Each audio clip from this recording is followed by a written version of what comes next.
유신의 종말을 구한 총성이 울렸던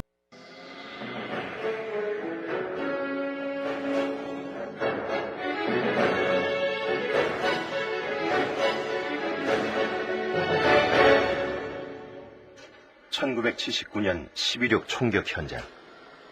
이튿날 새벽 5시 최초의 현장 검증이 있었다.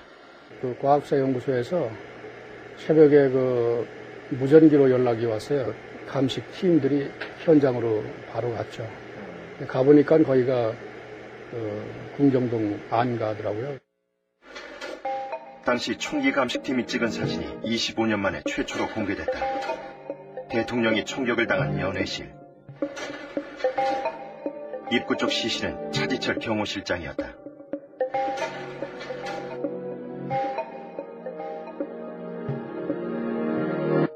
깜짝 놀랐을 거 아니에요? 네. 놀란 순간에 그 차지철 씨 여기 손목에 구멍이 뻥 난 걸 봤어요. 뭐 이놈아 이 버리지 같은 놈아 뭐 이런 소리 했는데.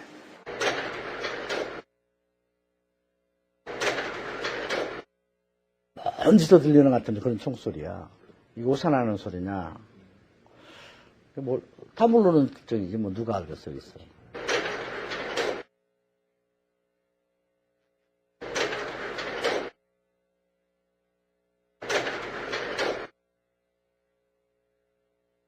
총성 그 움직이면서 쏜다. 죽었나 확인 사살하자. 막바지로 치닫던 유신 독재는 이렇게 무너졌다. 그 시발은 김재규가 쏜 2발의 총탄이었다.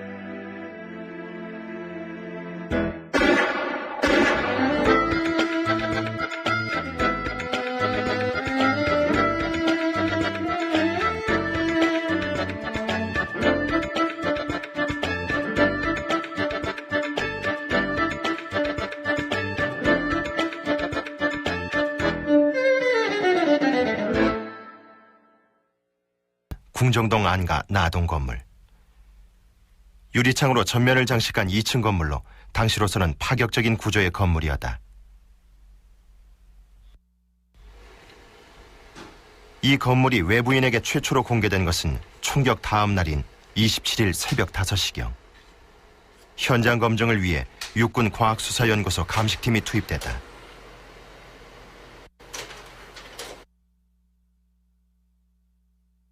내부 구조도 특이했다. 현관을 들어서면 절반가량을 양어장으로 꾸며놓은 독특한 구조의 거실이 나온다. 양어장 위로 설치된 나선형 계단은 2층 김재규 부장의 집무실로 연결돼 있다. 그리고 거실을 지나 연회실과 침실로 들어가는 구조로 설계돼 있다. 쭉 거기 들어가서 이제 아마 여긴 대통령이 그 연회장에서 연회하고 뭐 휴식하는 장소였겠다는 생각. 그 다음에 이제 여기 그 발자국을 보니까 신발 자국이 아니고 실을 밟고 막 왔다 갔다 했는데 그 발자국이 그 스타킹 신은 발자국. 스타킹. 스타킹. 그래서 여기는 여자가 이렇게 총을 대니까 차이철은 자기 얼굴에 대니까 당연히 피하려고 할 거 아니에요, 사람이. 그건 순간적으로. 그렇죠. 이렇게 피하면서 자기 얼굴은 안 맞고 여기 맞았다 이거지. 이렇게 됐으니까. 그리고 이제 이제 화장실로 이제 도망갔을 때 이제 대통령을 쏜 건데. 두 번째 총탄은 대통령의 가슴을 관통했다. 최고 권력자가 안전가옥에서 가장 믿었던 신복에 의해 살해당한 것이다. 문제는 중앙정보부장이 왜 대통령을 향해 총을 쐈느냐는 것이었다. 당시 연회에 참가했던 비서실장 김계원은 김재규가 우발적으로 범행을 저질렀다고 증언했다. 굉장히 기분이 좋지 않았지. 불쾌했지. 가령 대통령이 그 정보부에서 좀 잘해가지고 하여튼 사진은 막아야지 뭐 어때 이러면은 김재규 그냥 이름 차이철도 가만히 있을 때 그렇습니다 이러거든요. 그러니까 김재규가 그냥 점점 코너에 몰리지 그야말로. 차지철은 이후 여성들이 연회장에 합류한 뒤에도 계속해서 김재규를 자극했고 급기야 김재규의 이른바 욱하는 성질이 폭발해 순간적으로 범행을 저지르게 됐다는 것이다. 걔는 어디까지나 끝까지 대통령이나 국가를 위해서 충성할 이런 사람이었어요. 그 순간에 뭐가 좀 돌았을 거예요. 합수부도 처음엔 무능을 지책당한 김재규가 저지른 사건으로 몰아갔다. 당시 심수봉은 합수부 조사에서 김재규와 차지철이 다투는 것을 들었다고 진술했는데 이는 강요된 진술이었다고 폭로했다. 굉장히 분위기가 좋았어요. 거기 또 뭐 이 조그맣게 지만 TV도 틀어놓고요. 네. 그때가 그게 아마 AFKN이었을 거예요. 그 기다리고 있는 동안에 무슨 소리가 크게 났다면은 저희들한테 들리고 경호원들이 긴장을 안 하겠어요. 근데 전혀 그런 분위기가 아니었거든요. 심수봉과 신재순이 합류한 것은 연회가 시작된 지 40분 후. 연회장 분위기에 대한 진술도 김계원과는 달랐다. 분위기는 좋았어요. 왜냐면은 제가 봤을 때 대통령도 몇 번 뵙고 그러니까 저를 아주 좀 반겨했고요. 또 차지철 씨도 미스심 신수봉 씨 뭐 노래 잘 듣고 있다는 또 이렇게 약간 농담도 하면서 분위기가 그랬으니까 노래 좀 듣자고. 예, 이제 TV를 끄고 나서 그래서 이제 저가 노래를 먼저 한 거죠, 제가. 심수봉은 이전에도 김재규를 연회에서 만난 적이 있었다. 그런데 이날 김재규는 처음부터 연회 때와 다른 모습이었다고 한다. 초면이 아니기 때문에 반가워서 눈인사를 다 들어가면서 이렇게 하잖아요. 근데 전혀 인사를 받지를 않고 모르는 사람처럼 아주 굉장히 무겁고 무섭게 입을 꽉 다물고 표정이 없이 그렇게 있는데 정말 이상했어요, 제가. 표정이나 그 분위기가 그런 어마어마한 일을 생각하면서 얼마나 긴장하고 있었겠나. 제 생각에는. 그런 상태로 두어 차례 들락날락했을 뿐 총을 쏘기 전까지 연회장 분위기는 평온했다는 것이다. 꾸르륵꾸르륵 하는 소리가 나서 각하 괜찮으세요? 신재수문이는 앉아있는 채로 괜찮으냐고 번가 물었었는데 아주 단호하게 괜찮다고 그랬어요. 두 발을 쏜 후 김재규의 권총이 고장났다. 김재규는 거실로 나와 궁정동 의전과장 박선호의 권총을 받아들었다. 그런 후 다시 연회장으로 들어가 차지철을 향해 한 발을 발사했고 뒤이어 대통령의 후두부에 다시 한 발을 발사했다.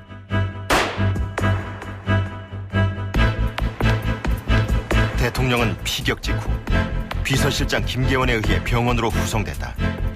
이미 숨이 끊어진 상태였다. 이미 DOA 된 상태로 도착했습니다. DOA라는 게 이제 Death of Alive입니다.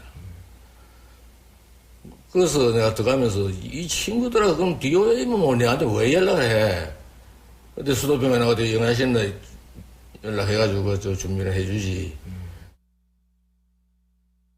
3년간 대통령을 모셨던 김병수는 아랫배의 반점을 보고서야 사망자가 박정희라는 사실을 알게 됐다.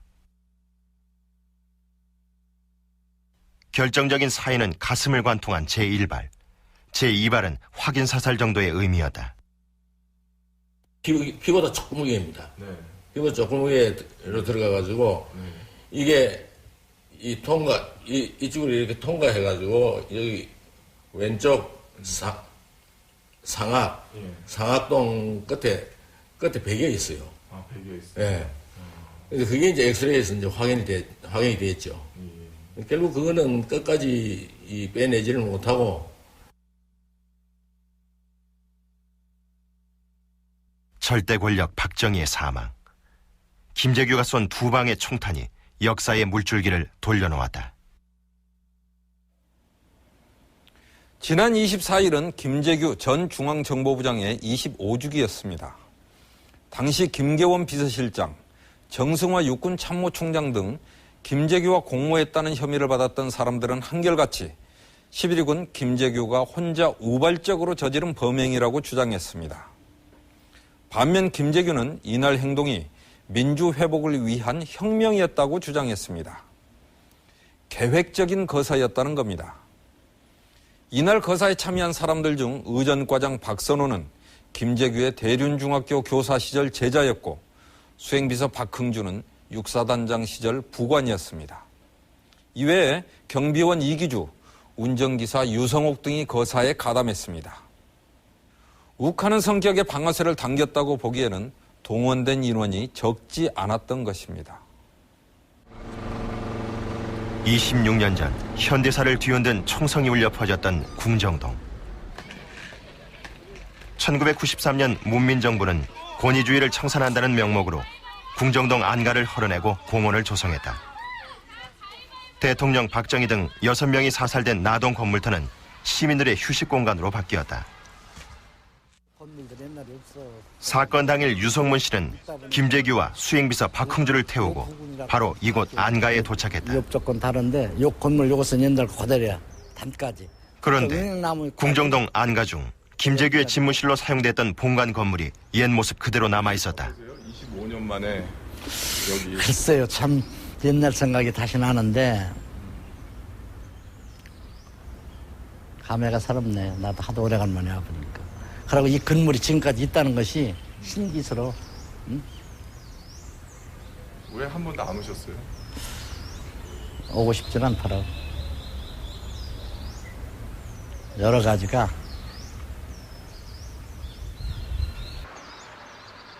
궁정동 안가는 청와대로부터 약 5분 거리. 김재규는 매일 오후 이곳 본관 건물 2층에서 사물을 보며 대통령의 호출에 대비했다.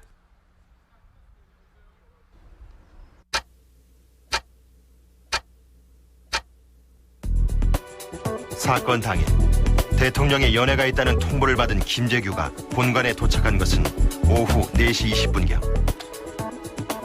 그는 곧장 2층 집무실로 올라가 정승화 육군 참모총장을 호출함으로써 거사 준비에 들어갔다. 대통령의 연회를 통보받은 상태에서 육군 참모총장을 불렀던 것이다.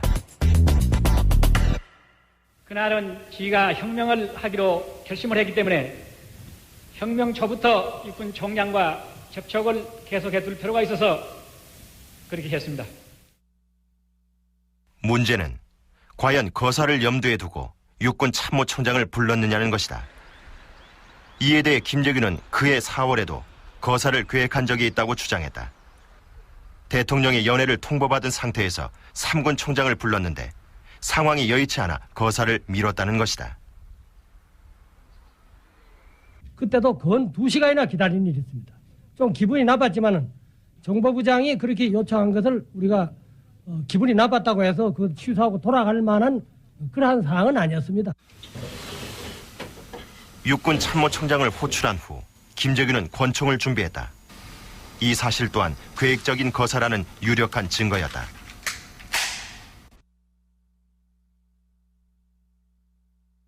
본관에서 연회가 열렸던 나동까지는 약 50m. 김재규는 연회 도중 본관에 준비해둔 권총을 가져가 대통령을 겨냥했다. 만약 충동적인 범행이었다면 좀 더 가까운 곳에 권총을 사용했을 가능성이 높다. 당시 나동 연회실 2층 김재규의 집무실에도 권총이 보관돼 있었다는 사실이 확인됐다. 2층에 집무실이고 그런 그 캐비네트. 아, 거기 총창 발견을 했구나. 내가. 맞아. 거기도 가니까. 아, 거기는 총이 있었습니까? 거기도 아마 있었던 것 같아요, 기억에. 외견상 유신 독재를 보위하는 일선에 섰던 김재규. 그런데 가슴속에는 남모르게 민주회복의 열망을 품고 있었다. 이를 입증이라도 하듯 79년 들어 김재규는 자유민주주의, 대의를 위하여 등 파격적인 내용의 글을 남겼다. 이 나라의 자유민주주의 회복시켜놓자. 대통령과 하고 나하고 관계에 있어서의 그 의리도 이 소위에 속하는 건 한꺼번에 다 끊어바친다. 그래서 대의를 위해서 내 목숨 하나 버려버린다.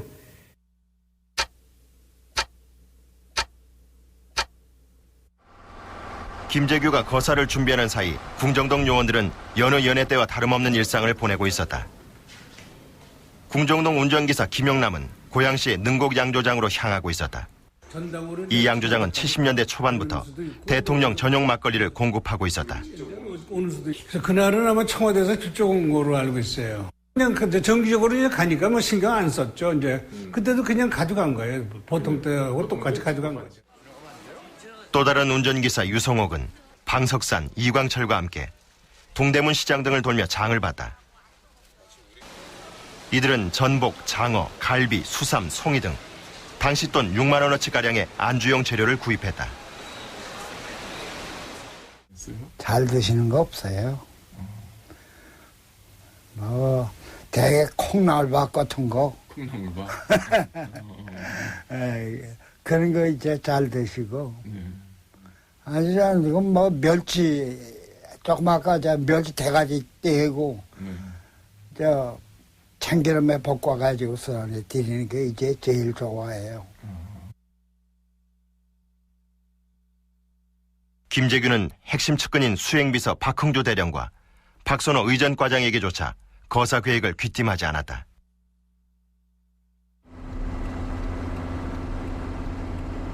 궁정동 의전과장 박선호는 이 시각 대통령의 시중을 둘 여인들을 만났다. 그는 이날 여대생 신재순과 가수 심수봉을 섭외했다. 같은 시각 모처럼 짬이 난 수행비서 박흥주는 구두를 사러 광화문 인근 신발 매장을 찾았다. 중앙정보부 본청 소속이었기 때문에 연애와 관련해 별다른 임무가 없었던 것이다. 박 대령이나 내나 항상 아까도 얘기했지만 365일 눈 감고 잘 때도 마음에 출동 준비하고 자는 사람들인데 그런 거 살아갈 시간들이 여유가 없어. 이럴 날도 없는데. 그러니까 그때 거기서 궁정동에서 광화문이 같이 오니까 해석하야. 직급이 낮은 부하들은 말할 것도 없었다. 운전기사 유성옥은 이날 본인의 결혼 청첩장을 들고 출근했다. 아들까지 뒀지만 여건이 안 돼 벼르고 별로온 결혼식이었다. 가는 날이 장날이라고 그날 그거 청첩장 가지고 돌러 간 날 그런 반란이 일어난 거란 말이에요.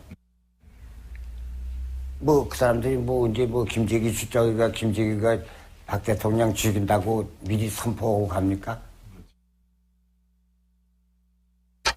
7시경 김재규는 나동 연회장을 빠져나왔다. 정승화 육군 참모총장과 김정석 중정 제2차관보를 만나기 위해서였다. 구간을 거쳐 본관에 도착한 김재규는 이들을 만나서 좀 더 기다려줄 것을 요구했다. 그런 후 준비해뒀던 권총을 휴대했다. 이어 핵심 측근인 수행비서 박흥주와 박선호 의전과장을 불러 모은 후 거사 계획을 통보했다. 자네들 어떻게 생각하나? 나라가 잘못되면 다 죽는다. 각오는 돼 있겠지? 예, 각오가 돼 있습니다.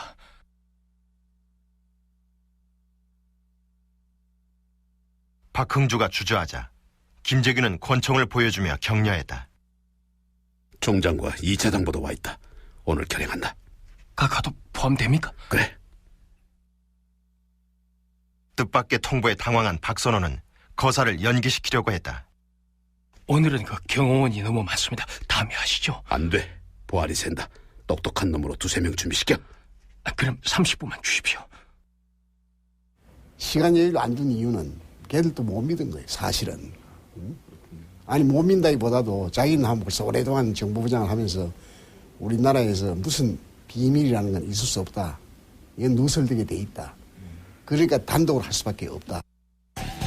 김재규가 준 시간은 단 30분. 그러나 거사 준비는 빈틈없이 완료됐다.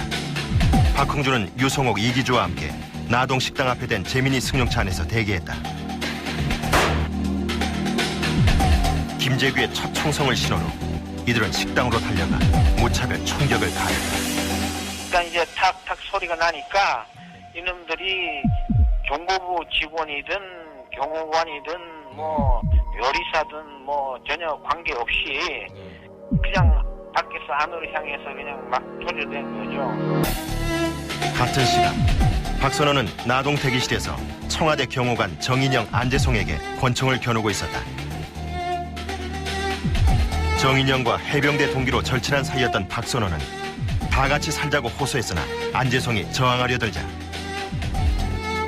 친구를 향해 방아쇠를 당겼다.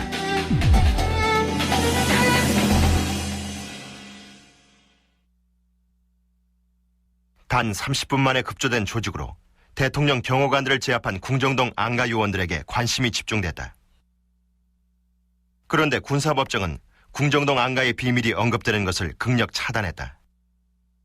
그와 같은 건물은 대여섯 개가 있는데 이것은 각하만이 전용으로 사용하시는 건물로서 범죄 그래서 이것을 제가 발표를 하게 되면 서울 시민이 깜짝 놀랄 것이고 여기에는 여러 수십 명의 인류 연예인들이 다 관련되어 있습니다. 그리고 평균 한 달에 각하가 10번씩 나오는데 이것을 제가 1년 연중 한 번도 관해서만 지금까지 언론에 공개된 궁정동 요원은 박선호를 비롯해 당시 법정에 섰던 이기주, 유성옥, 김태원, 유석술 등 5명.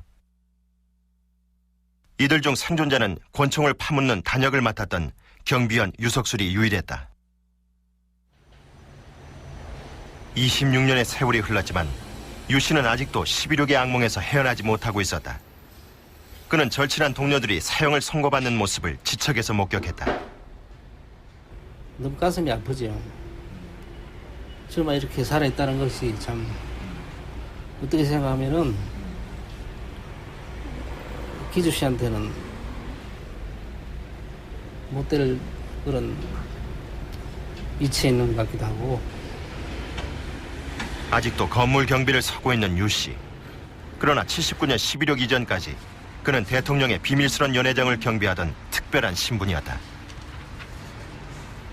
대행사는 뭐 비서실장님이나 부장님이나 뭐 경호실장님이나 같이 이렇게 오실 때. 그렇죠.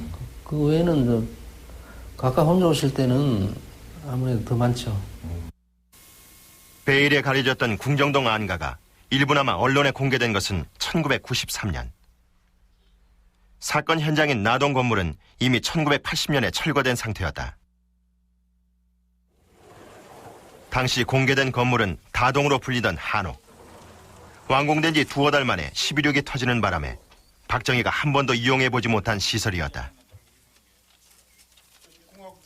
우리 부에서도 어디에 뭐가 있다는 것만 알지 위치나 그렇게 아는 사람들은 결국 별로 없었을 것이고, 그것은 왜 그러냐면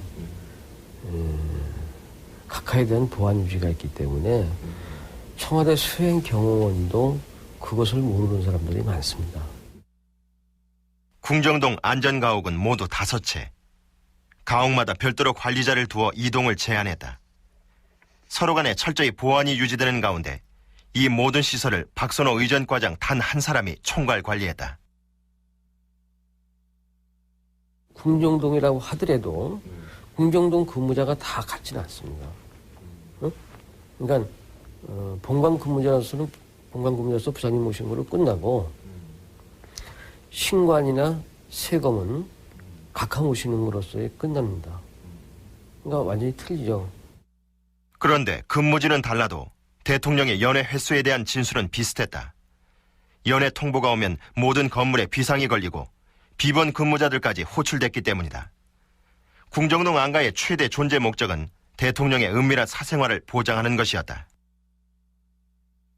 1월달서부터 10월달까지 다 합쳐봐야 대행사가 4번인가 4번인가 그래요. 그게 약 한 4회 정도 되실 거예요. 그러니까 혼자 오셨을 때요. 그때는 주로 무슨 일을 하세요? 혼자 오시면 이제 뭐 경호실장은 이제 따로 이제 밖에 계시고, 뭐 안에서 이제 술 드시고, 시중 드시는 이제 뭐 아가씨들 있고 그렇겠죠. 궁정동 안가에는 청와대 경호실 직원들의 출입도 극도로 제한됐다. 대통령을 수행해온 몇몇 경호관들조차 일단 궁정동에 들어서면 외곽 경호를 궁정동 요원들에게 맡기고 대기실에서 휴식을 취하는 것이 관례였다. 경비를 전부 다 궁정동에서 경비를 해주니까 오면은 그 옆에 방에서 자기네끼리 얘기하면서 잡담하면서 놀죠. 그거 전부 다 한 집만 식구나 다름없으니까. 하지만 말하자면 극비의 장소라고. 김경훈 씨도 갈 때는 경호원 없이 누가 안내하면 따라가지. 첫날 간 거예요. 그만큼 대통령의 그 경호 문제 때문에 철저한 비밀로 결국은 그 왕은 박선호. 궁정동 안가는 대한민국에서 대통령 경호 시스템이 무력화되는 유일한 장소였다. 더구나 청와대 경호관들을 대신해 대통령을 보호한 사람들은 김재규 중앙정보부장의 신복들이었다. 궁정동 안가야말로 이른바 유신독재의 심장인 대통령을 살해함으로써 민주주의를 회복하자는 김재규의 의지가 관철될 수 있는 유일한 장소였던 것이다. 궁정동 요원들의 임무는 청와대 경호원들을 대신해 대통령을 보호하는 것이었습니다. 특별히 엄격한 신원조회를 거쳐 선발한 사람들이었지만 이들은 김재규의 명령 한마디에 대통령을 향해 총을 겨누었습니다. 더구나 이날 핵심적인 역할을 수행한 박선호는 예비역 해병대령, 박흥준은 육사 출신의 현역 육군 대령이었습니다. 충성심에 관한 한 의심의 여지가 없을 법한 사람들이 단 한 사람의 이탈자도 없이 거사에 가담한 것입니다. 박흥준은 사건 관련자들 중 유일한 현역 군인이었다. 그에게 주어진 시간은 30분. 상관의 명령에 복종하느냐, 국가 원수를 보호해야 하느냐, 둘 중 하나를 선택해야 했다. 박흥준은 나에게 보낸 유서에서 인생을 살면서 숱하게 마주칠 선택의 순간에 슬기로운 선택을 할 것을 당부하고 또 당부했다.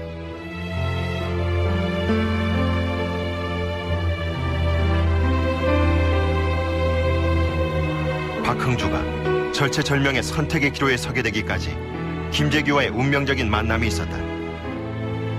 육사 18기 선두주자였던 박흥주는 1978년 대령 진급과 함께 중앙정보부장 수행비서로 임명됐다.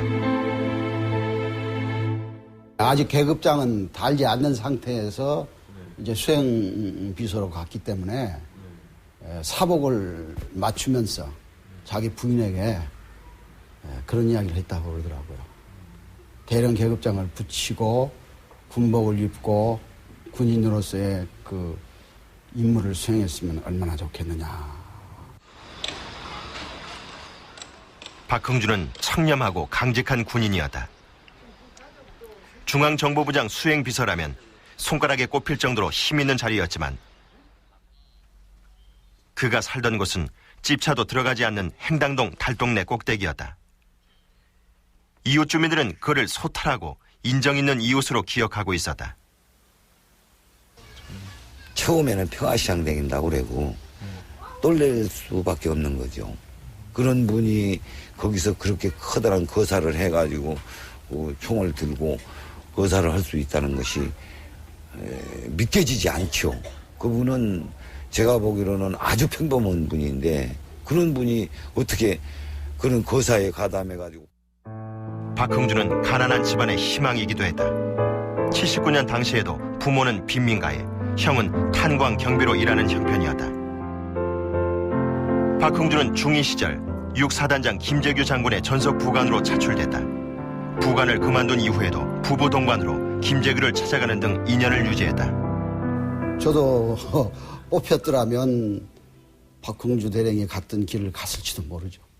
군에서 직속 상관에게 충성하는 것이 곧 국가에 충성하는 길이라 이렇게 배웠기 때문에 적어도 한 번 섬기는 게 아니고 두 번, 세 번 계속해서 이렇게 섬겼다고 하면 그분에게 죽도록 충성하는 길이 군인의 길이 아니겠느냐. 단순한 상관이 아니라 강력한 후견인이었던 김재규가 대통령을 살해하겠다는 결심을 밝히며 가세할 것을 명령한 것이다. 박흥준은 선뜻 따라 나선 박선호와는 다른 반응을 보였다. 자네들 각오는 돼 있겠지? 이렇게 한 사실이 있죠? 네. 그때 피고인은 뭐라고 대답했습니까? 각오가 돼 있다고 그랬습니다. 각오가 돼 있다고 대답했습니까? 네. 그 후 그때 곁에 있던 피고인 박흥준은 어떻게 하고 있었습니까? 대답이 없었습니다. 알았다는 듯이 고개를 끄덕거리고 있었죠. 예, 침통한 얼굴로서 그렇겠습니다. 명령에 복종하든 거부하든 살아날 가능성은 희박했다. 박흥준은 평소 피지 않던 담배를 잇따라 피우며 고민했다.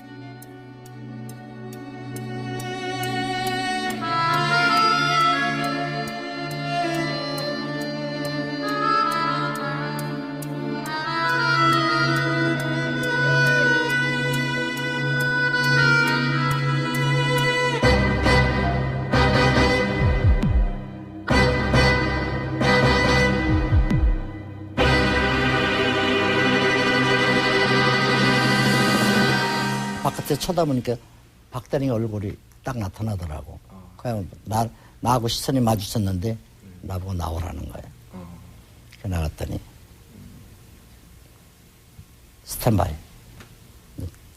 너 나갈 준비를 해라. 그래서 나는 이제 회식이 다 끝났으니까. 근데 벌써 끝났을까? 박흥주가 명령을 수용한 배경에는 김재규에 대한 인간적인 존경심이 큰 비중을 차지했다. 박흥주는 최근 공개된 옥중 수양록에서 김재규를 대통령의 1급 참모이자 참다운 일꾼이었다고 단정지었다. 중정부장 김재규는 유신체제의 버팀목이었고 헌신적으로 대통령을 보좌했다고 평가했던 것이다. 결과적으로 시해를 하셨지만은 평소에 대통령에 대한 충성심에 대해서는 저 개인적으로 의심을 안 합니다. 지극히 대통령을 잘 모시겠다 하는 그런 평소의 그 은행으로 봐서.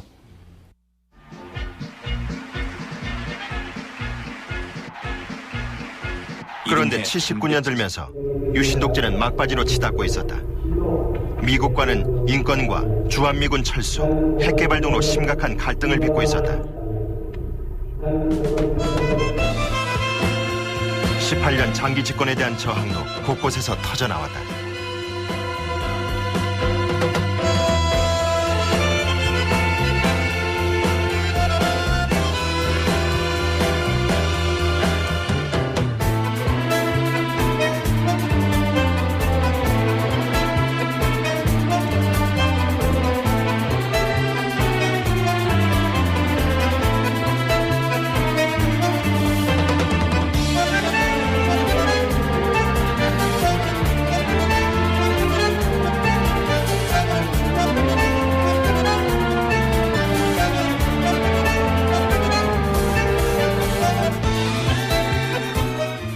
내가 내려가 봤더니 학생 일부가 뭐 소동을 피우고 이런 게 아니고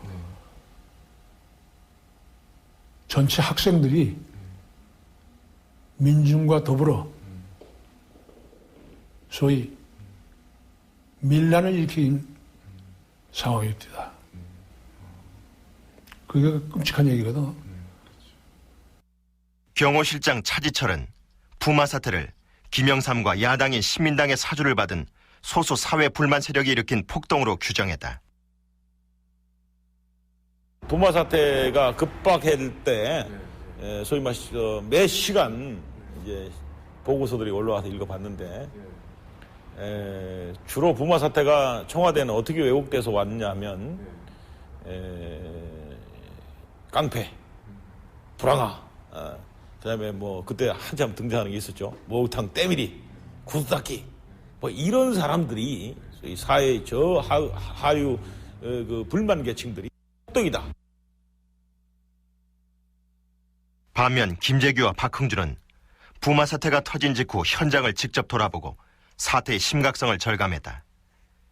그리고 민심 위반이 심각하며 부산 시위가 5대 도시로 확산될 것이라고 청와대 안보소회의에서 보고했다. 부산 가서 직접 돌아다녀 보니까 시민들이 물도 떠다 주고 먹을 것도 주고 시민들도 같이 호흡을 해서 하는데 이것이 굉장히 심각하다. 이것이 마치 잘못되면은 다 죽을 수도 있는 게 아니냐. 이렇게 굉장히 겁을 먹고 계신 건 그런 얘기를 한 수를 들었어요. 사건이 일어난 10월 26일 연애 초반의 화제도 부마 사태였다. 이날 대통령과 차지철은 강경 진압을, 김재규는 온건한 대응을 주장했다. 부산 사람들이 모르고 김영삼이가 선동해서 그래 된 거다. 대통령 그냥 철저하게 머리에 그렇게 생각했어요. 그걸 이제 차지철은 그렇다 그러고 이제 김재규는 안 그렇다. 이제 그게 그날의 근본적인 문제죠. 말씀은 밖에 안 나갔으면 좋겠습니다. 각하 말씀은 이제부터 사태가 더 악화되면 내가 직접 쏘라고 발표 명령을 하겠다. 그 다음에 이제 그 차지철 경호실장 같은 사람들은 캄보디아에서는 300만이라고 하는 것도 희생을 시켰는데 우리 대한민국 200만 희생하면 희생한다고까지 문제될 거 있느냐고 이러한 얘기가 나옵니다. 그러면 소름이 끼칠 그러한 그 일들입니다. 김재규를 수행해 부산 현장을 돌아본 박흥주와 궁정동 본관 사무실에서 수시로 보고서를 접했던 박선호도 김재규의 시국 인식에 공감했다. 이분께서 직접 모든 것을 민주회복을 위해서 그렇게 건의하시다가 안 되고 또한 부산과 같은 그와 같은 상황이 서울에서 긴박하게 일어나게 돼 있던 직전에서 그와 같은 것이 막아지지 못했을 때는 옛날에 4.19 어린아이 장난과 같은 그것에 불과하다. 이 같은 내적인 공감대 위에 궁정동 경비원들의 강한 규율이 있었기 때문에 김재규의 거사가 가능했다. 상관의 명령이 떨어지면 목숨 바쳐 수행한다는 것이 궁정동 요원들의 철칙이었다. 그걸 내가 고순간에 쓰면 나도 그렇게 됐겠지. 그 자리에 없기 때문에 지금 살아나서 그대로 살아난 거고 그 자리에 있었으면 다 그렇게 다 죽었을 거야, 나도. 그래서 저한테도 똑같이 그런 지시를 내렸다고 그러면 제가 거절할 수가 없었을 것 같아요. 절대 복종이지 못한다면 그만둬야 되는 거지 시킨 대로 안 하면. 시킨 대로 안 하면은. 네. 대통령과 노실장을 살해하고 정권을 잡아보겠다는 망상으로 신군부는 11.6을 계획적인 범죄였다고 발표했습니다. 김재규의 주장과 다른 점은 민주회복을 위해서가 아니라 정권을 탈취하기 위해 대통령을 살해했다는 것입니다. 대통령을 저격한 김재규는 정승화 육군 참모총장과 함께 남산중앙정보부로 향하던 중 이곳 3.1 고가도로 위에서 육군본부로 방향을 틀었습니다. 이른바 운명의 유턴이었습니다. 자신의 본고지를 버리고 호랑이굴이나 다름없는 육군본부를 선택했다는 점에서 어떤 사람들은 계획 없는 우발적 범행의 증거로, 또 다른 사람들은 권력 욕심에 누님은 바보 같은 짓으로 해석했습니다. 이곳에서 박흥주 대령은 두 번째 선택을 하게 됩니다.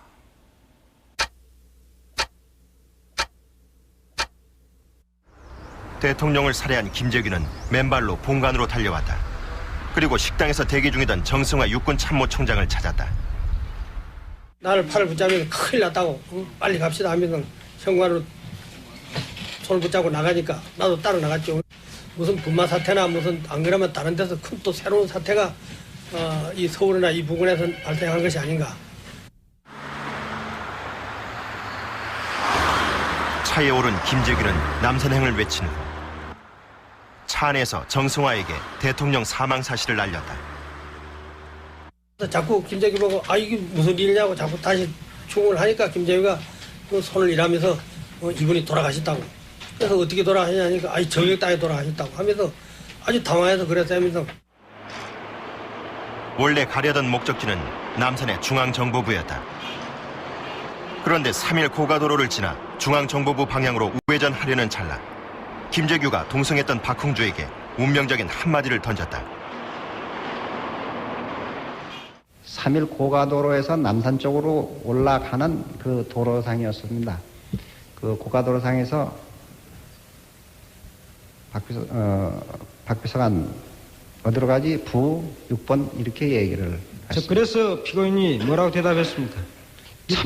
참모총장께서 그때 말을 가로채서 6번으로 가지 그렇게 얘기하는 것 같아서 저도 6번 좋겠습니다 하고 동의를 해요. 김재규가 박흥주에게 부 6번을 물어봤을 때는 이미 남산으로 접어든 시점. 김재규는 차를 돌리라고 지시했고 차는 유턴해서 육군본부에 도착했다. 당시 김재규는 신발도 신지 않은 상태. 거사 실패가 예견되는 순간이었다. 박흥주 대원한테 신발 달아서 그 신발을 신고 들어가시고 박흥주 대원은 나보고 신발을 달라고 그러더라고. 내 신발을 벗어줬는데 박흥주 대원이 나보다 발이 커요. 그렇게 내 신발이 나는 좀 발이 좀 적거든. 그렇게 꺾어 신고 따라간 거예요. 김재규의 유턴은 우발적인 범행이라는 근거로 곧잘 활용됐다. 욱하는 성질에 사건을 저지른 후 당황한 나머지 그만 호랑이 굴로 들어갔다는 것이다. 김재규가 우리 어디로 가느냐 하니까 남산으로 간다고 그래서 남산 가서 어떻게 하냐 육군본부로 가자 하니까 김재규가 김재규는 이게 참 우발적으로 저질한 것이지 계획적으로 한 게 아니라는 게 여러 정황으로 봐서 인정할 수 있는 거죠.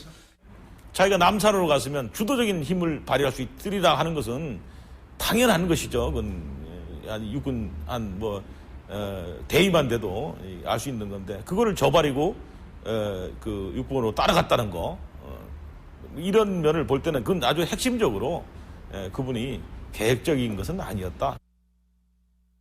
법정에서 박흥주는 김재규와 정승화가 사전에 행동방침을 논의한 줄 알고 별 생각 없이 답변했다고 진술했다. 그러나 이 진술은 김재규의 거사가 정권 찬탈 기도로 몰릴 것을 우려한 박흥주 대령의 위증이었다는 증언이 나왔다. 육군 참모총장이 그런 얘기를 하니까 박흥주 대령이 거기서 그렇죠. 군 움직이는 것은 육본 방카가 나니까 그래 가시죠. 그러니까 그럼 돌려라. 그러니까 이렇게 명령이 떨어진 거야. 군을 움직이기 위해서는 군 움직이는 게 군 동향을 알기 위해서는 군 동향을 알기 위해서는 6번으로 가시는 게 좋겠습니다라고. 문제는 군부에 대한 김재규의 오판이었다. 김재규는 대통령이 제거된 상태에서 정승화를 움직여 군부를 장악할 수 있을 것으로 판단했다. 육군 총장으로 하여금 계엄을 선포하고 나면은 육군 총장께서 모든 이 상권을 다 장악을 하게 되기 때문에 그 다음에 그 육군 총장으로 하여금 계엄사령부를 혁명위원회로 바꾸는 이것이 제 혁명의 기본 구사입니다. 그럼 만약에 말을 듣지 않는다고 그러면 어떻게 하려고 했습니까? 나는 틀림없이 그건 하나의 예를 들면은 피고인의 기대에 불과한데 예. 예를 들면 본인이 불응했을 경우에는 어떻게 하려고 그랬습니까? 불응은 아니하리라고 저는. 김재규가 과신한 데에는 나름대로 이유가 있었다. 정승화는 김재규의 추천으로 참모총장에 오른 인사였기 때문이다. 그런데 정승화는 남산으로 향하던 차 안에서 이미 김재규와 일정한 선을 그어놓고 있었다.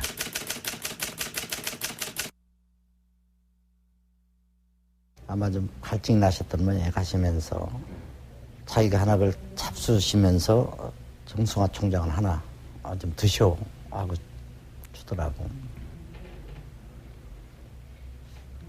다음 날 내가 이제 차 안을 정돈을 하려고 보니까 그 정장군님께서 앉으셨던 그 앞에다가니 그걸 그대로다니 펴보지도 않고 속지가 싸져 있는 것을 그대로 앞에다 버려서 그대로 놨더라고.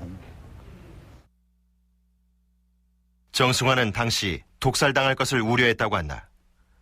그런데 군부와의 연계가 없는 상황에서 남산이나 6번 어느 쪽으로 가더라도 결과는 다르지 않았을 것이라는 주장이 제기되고 있다. 아무 준비도 없는데 남산으로만 들어갔다고 그래서 뭐가 이루어지겠어. 만약 그렇게 되면 군을 움직여야 되는데 군 조직이라는 게 그렇게 남산에서 다 장악해가지고서 하는 군 조직이 아니에요. 왜 어떻게 조직적으로 하느냐.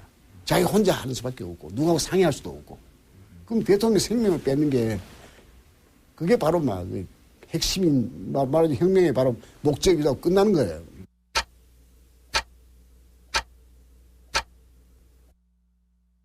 부하들은 육참 총장이 함께 있다는 김재규의 말을 끝까지 믿었다. 김재규로부터 사후 지침을 받지 못했던 박선원은 부하들에게 청와대 경호병력이 몰려올 경우 응사할 것과 김재규가 사용했던 권총을 파묻을 것을 지시했다. 그 총 스리퍼를 이기주 씨가 이렇게 줄 때 그 총소리하고 관련이 있을 거라는 생각을 혹시 하셨습니까? 예, 그거는 이제 생각을 했죠. 이 총을 가지고 누구를 이제 쏘았다는 것까지는 모르는데 뭐 사용을 했겠다 이렇게 생각을 했죠.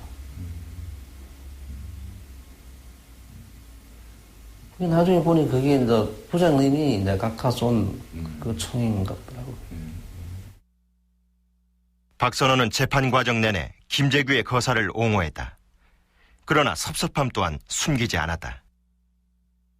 박선호로서 좀 섭섭한 일이야. 자기로서는 내한테 명령을 그 후에 할 일을 알려줬으면 내가 잘했을 수 있었는데 내 면회 갈 때마다 하는 얘기 그거예요. 왜 내한테 얘기 안 해줬는지는 내가 얘기만 들으면 깨끗하게 끝을 낼 수 있는데 왜 박정희 대통령 시신을 옮기지 말라든지 예를 들면 뭐 이 사후 조치가 있어야 되는데 그걸 못하고 간 게 그 박흥주하고 박선은 계속 방황하다가 잡힌 거예요.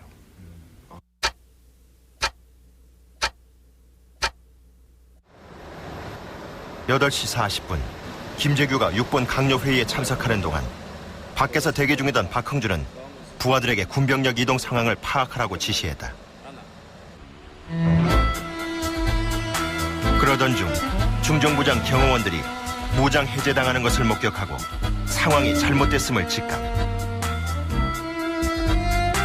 육군 본부를 벗어나 한남동 중정부장 공간 앞에서 김재규의 호출을 기다렸으나 허사였다.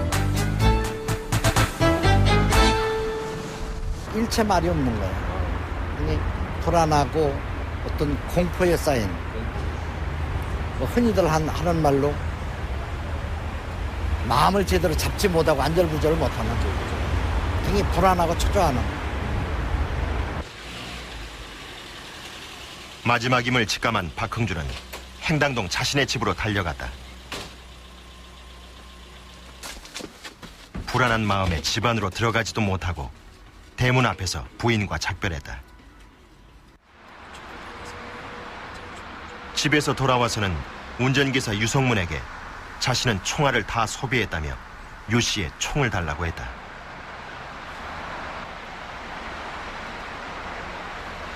무엇인지는 몰라도 내 생명을 끊을 수 있는 이런 일이 라면은 가는 데까지 가봐라. 무슨 얘기냐? 그때까지 답변을 안 넣는 거예요. 그러면서 하는 얘기가 나보고 아무런 죄가 없기 때문에 걱정이 없지 않습니까? 총을 쏜 죄도 없고 아무 죄가 없지. 나는 그 입장이 아니에요. 하면서 굉장히 고뇌하고 굉장히 후회를 하더라고요.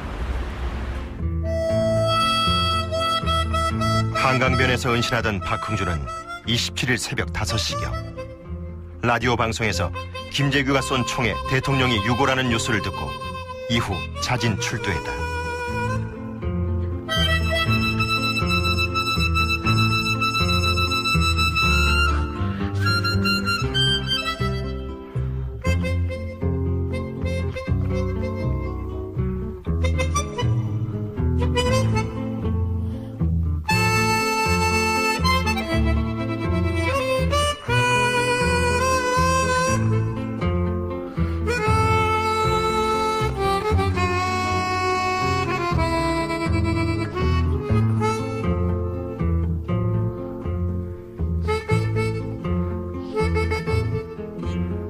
이런 행동이 있다면 나는 다시 한다.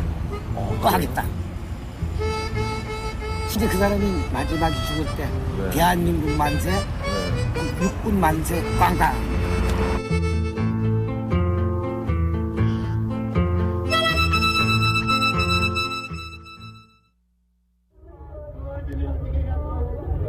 절대 권력자의 갑작스러운 사망 앞에 국민들은 공황 상태에 빠졌다.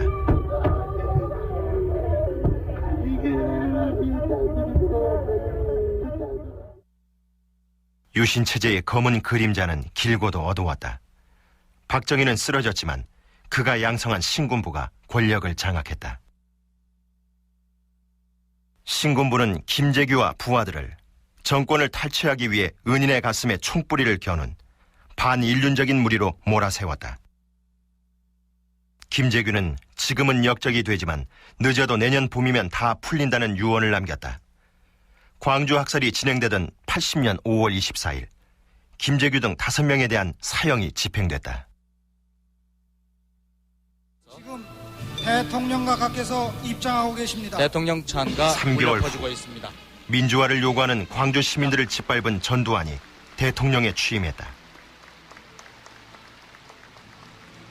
김재규가 기대했던 내년 봄은 영영 오지 않았다.